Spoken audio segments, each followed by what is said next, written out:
How did your friend destroy the friendship?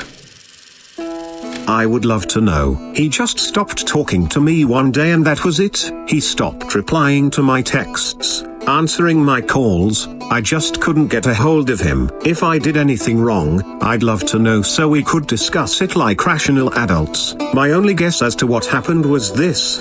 When we were close friends, I've known him since reception. He used to always bring his Xbox over and we'd play online together, 2 monitor, 2 Xbox setup. We'd sit there for hours on end having a great laugh and enjoying life. On our days off from work it'd be the best since it'll literally be all day. The main reason we did this was because he had shit internet speeds at his, and my internet speed was insane. A couple of years after we started doing this, I moved house, and my internet speed went from really good to shit, but it felt like he didn't mind. He'd still come over and we tried to play online together. We found out we couldn't as my internet couldn't handle it. Oh well, we started just playing different games and still chilling together. Eventually he stopped coming over, stopped replying to my texts, stopped returning my calls, etc. So my guess is, he was only my friend because my internet was good. He could play online,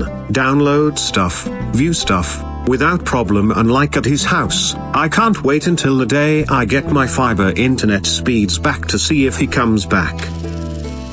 I was friends with a girl in college, and she had a fiance. Anytime I was into a girl, I would talk to her about them. If she thought they were cool, if they mentioned me, etc. After talking to her, these girls would systematically go from nice, friendly, budding relationship mode to completely shut down, radio silence. After like the 3rd time, I started to suspect my friend wasn't talking me up to her friends like I thought she would. Come to find out, she had been telling them I was a creep and had told her about violent rape fantasies I had for these girls. Turns out she had some unrequited feelings for me, which is fine, but she actualizing them in a super unhealthy way and trying sabotage all of my relationships.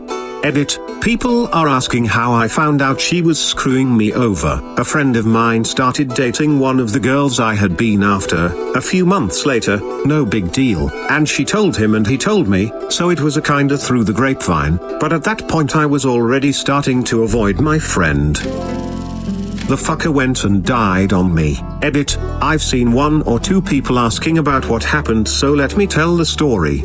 He was a year older than me and was finishing up his first year of college. It was finals week and he was walking around campus and noticed a man harassing a group of women. He stepped in and ended up getting stabbed multiple times. He died in the hospital that night. His death really hit the county and university hard. They ended up honoring him with an official day of remembrance at the university to be observed yearly on May 11th. If someone did that to me, I swear I would never talk to them again.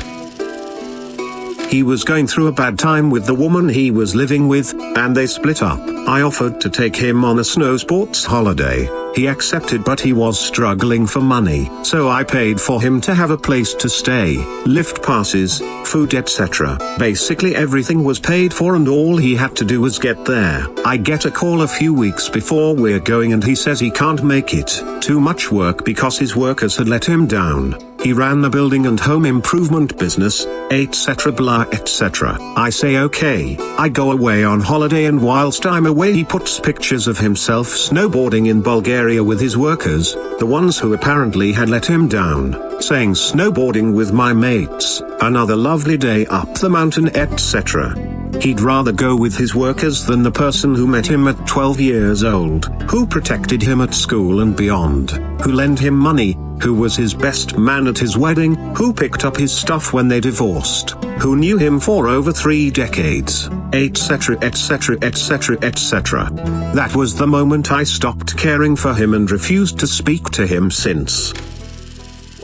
I was 18 and I got drunk at her house because I thought it was a safe place to do so. She was 20 and her BF was 21 and he bought the booze with our money. Her dad was cool with it and he said as long as you are being safe and not driving home, kids will be kids, just be safe. So me and her BF, 2 other female friends, and her dad drank together. I was the youngest and the drunkest. I ended up vomiting all over their bathroom, and passing out on their futon. At about 3 a.m. her BF snuck out of her room and raped me in the living room, literally right outside her bedroom. I was too drunk, passed out to fight back, and I barely remember, but I remembered enough to wake up in the morning, crawl into her room, and timidly accuse him in front of her. She believed him. Friendship ruined. About 2 years later, he admitted to it and they split up, and she still hasn't spoken to me.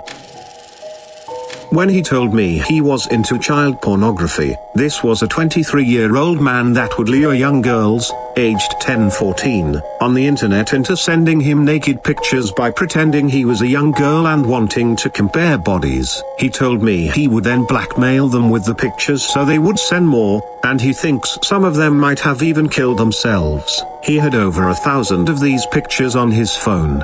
Yeah, I told the authorities, and last I heard, they took him in, but I don't know if they found anything or what happened with him, but I haven't been in contact with him for a long time. Not really my friend, but my wife's best friend for 10+ years. I met this guy at work and we had been getting along pretty well for about a year, so I decided to invite him and his family over for dinner. As soon as he gets there, my wife recognizes him and greets him by name. Turns out he's an ex-boyfriend of my wife's bestie from more than 5 years ago. Wow, small world, right? So we have a nice little dinner, drink some beers, our kids play, and then they go home. The next day my wife's friend comes to visit and I casually mention that he had come over. I honestly forgot they had ever dated, but this girl just totally loses her shit and starts crying and screaming at my wife. How could you do this? I thought we were friends. I can't be around you anymore. You betrayed me. So she leaves and gets on Facebook talking all kinds of shit about my wife being a slut, which she kind of is, and how our marriage is doomed to fail because she is so selfish. They haven't talked since, and this was about a month ago. My wife is still upset about it and will cry like a baby if she has too much to drink. I feel really bad for bringing it up in front of her, but how the hell was I supposed to know she would react like that? It seems pretty clear to me that there must be some intense background context with this souled relationship in order for your wife's friend to react in such a way. But the fact is, if I'm understanding the story correctly, your wife didn't know this person was coming over until after they arrived. Sounds like past traumatic memories were brought up with her friend and she's just looking for a current outlet to blame it on. Not healthy and not accurate. You shouldn't feel guilty, nor should your MILF of a wife. That woman sounds really immature, and she hurt your wife over nothing. Frown, don't feel bad about it. It was an accident, and that lady sounds like a bad, manipulative friend to begin with. Eventually you need to get over your ex and not hurt your mutual friends over it.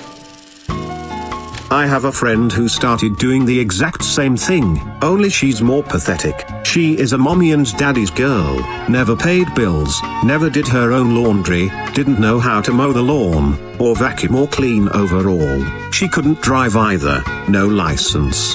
Had no interest for it, so for that reason she had stuck to working at a very nearby, I'm talking literally cross the road, and it's there, laughing my ass off, fast food place for about 6 years. She started shagging up with her boss, then he started dating some girl. I assume it got awkward, so he cut her hours, and eventually she was only working about 4 hours a week, so she went out to look for a job.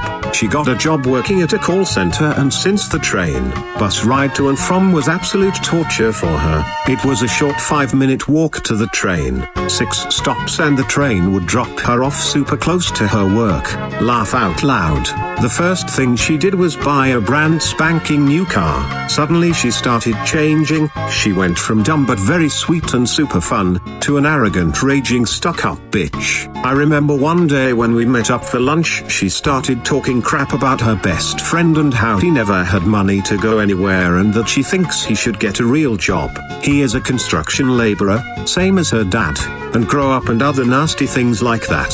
Another day on Facebook she was pretty much congratulating herself with the following: I am legit copy-pasting this, and yes, I went through her timeline just to find it. Laugh out loud.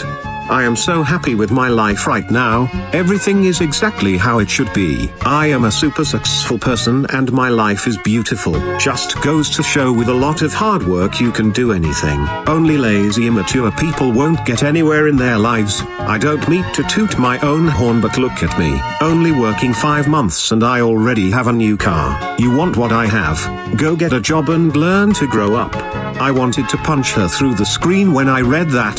She forgot to mention that she still lived rent-free in her parents' basement. She doesn't pay for her car. Her dad literally pays for it. Or any of her bills actually. She forgot to mention that despite being given such a helping hand from her super loving parents, she doesn't have a dime in her savings account, and for God's sake she works at a call center. I mean, almost anyone can work there. Literally the job only asks for English and a high school diploma. I really doubt that's considered successful. It's a good job, but I mean, come on. Nothing to brag about. Laughing my ass off at this whore. And on top of all that, not only would she have never gotten her driving license if it wasn't for me forcing her to go to get her learners a year prior, and giving her a few driving lessons once she got her learners, and she wouldn't have that job in the first place if it wasn't for the fact that the woman who did the hiring and interview is her hot mum's best friend.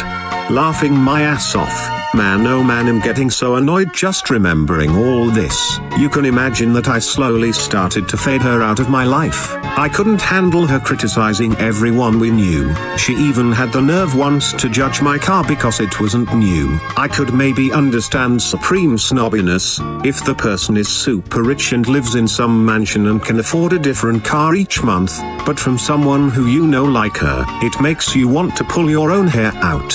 I'm gonna stop now before I get too ragey lol. I'm late to the party and will be buried, but I want to put this out there anyway. I was friends with a married couple for over a decade. He was the best man in my wedding. She was one of the bridesmaids. We'd gone through a lot together, and I thought we had a pretty strong bond. However, a couple of years ago they found Jeebus, and not just regular, go to church every other Sunday or whenever you remember religion, but holy roller born again Talibangelical religion.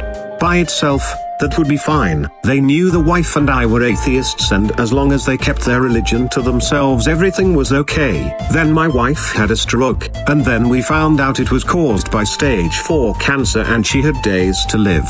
This couple decided to send a 6-page single-spaced letter about their conversion experience and expected me to waste my wife's last few precious hours reading that shit to her. Of course, they couldn't even be bothered to come to her bedside, having gone to Mexico instead. I don't begrudge them this. It was a planned vacation, and my wife dying shouldn't stop them from going. I read the first paragraph of the letter to myself, and as soon as I realized what it was, I threw it in the trash and never told my wife. She died a little over a week later, 2 years ago today. In fact, I do not see that couple anymore, even though they have children roughly the same age as my own. We went from best friends to barely tolerable acquaintances because they had to push their religion where they knew it wasn't welcome. It's disgusting that they tried to use your rather sad situation in order to try and convert you. I truly believe, as good Christians, Talibangelical as you said, they definitely should have stayed by your side instead of going to Mexico.